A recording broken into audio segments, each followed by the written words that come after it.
Hey English learner, you've probably taken several courses, studied a lot of grammar, maybe even in school, or maybe you're just starting out and wondering, do I really need to study grammar? In this video, I'm going to show you something that few people talk about. You don't need to study grammar to learn English. In fact, grammar can be the villain that sabotages your learning, and if you're not careful, it might be the reason you give up. Let's start with a baby. A baby? Yes, a baby. When a baby is learning their native language from their mom and dad, do their parents sit them down and start teaching past tense, present perfect, or future perfect continuous, or anything like that? No. In fact, the baby listens to their parents speaking and repeats the sounds they hear. Remember this, the sounds, not the words. So, the dad comes to the baby and says, "I'm your daddy." Yes, daddy. Or the mom comes and says, "I'm your mommy." Yes, mommy. And they keep repeating it. And before we know it, the baby is already saying dad and mom. Do you understand? This is where the shadowing technique comes in, but not the conventional shadowing you have seen around. Actually, you are going to use this technique in a much better way. For example, you are watching a show and the actor says, "We have a house in the north of the UK." What you are going to do isn't to repeat exactly what he just said, but rather say it as if you were explaining it to someone else. "He has a house in the north of the UK."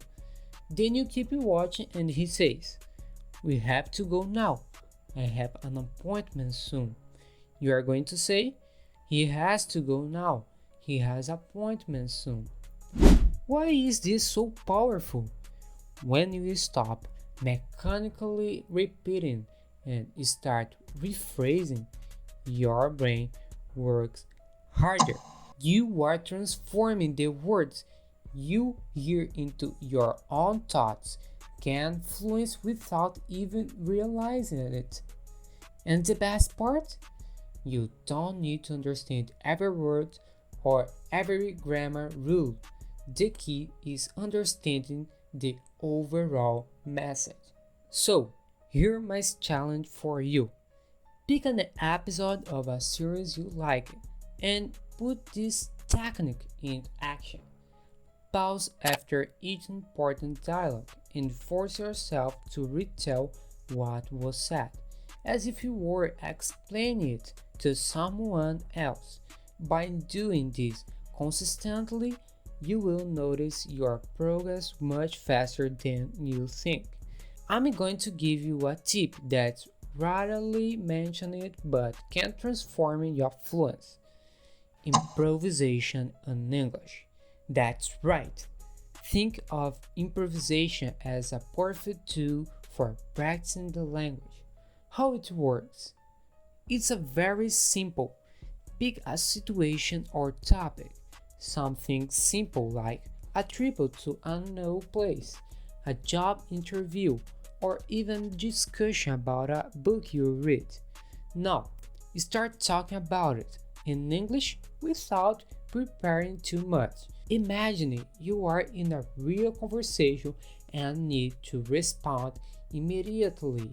Improvisation is extremely effective because it simulates the kind of spontaneous communication you will encounter in real life situations.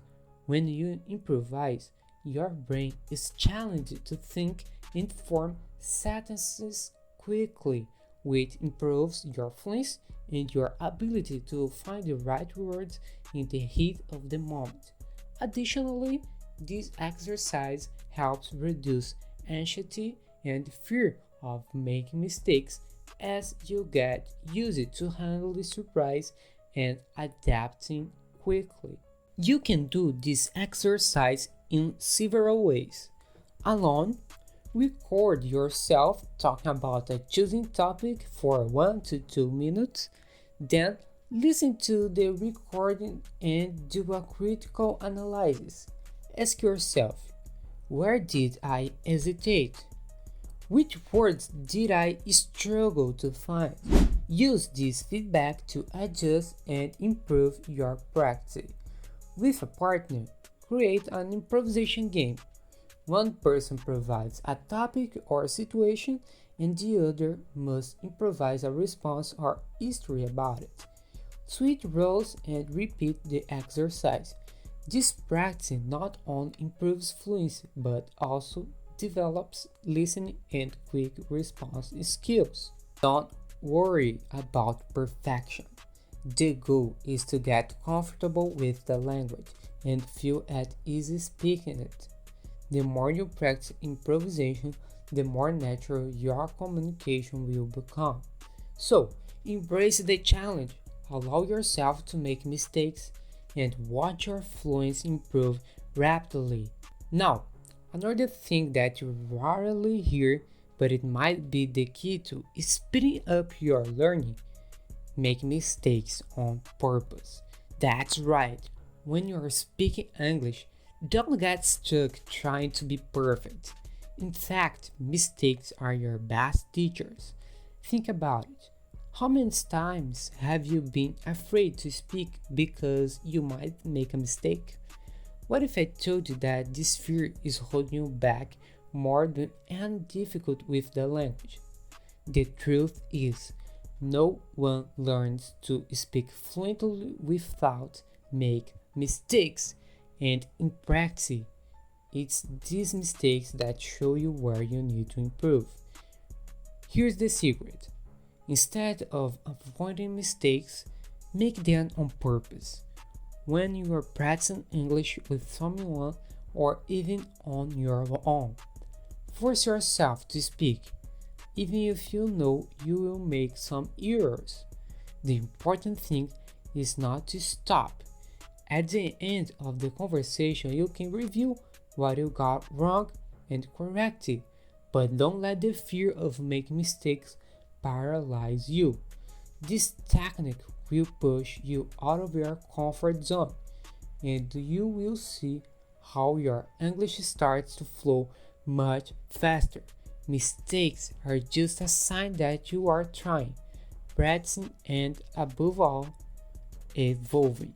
Remember, fluency comes from practice, and practice involves making mistakes and learning from them, but you have to do it in an intelligent way.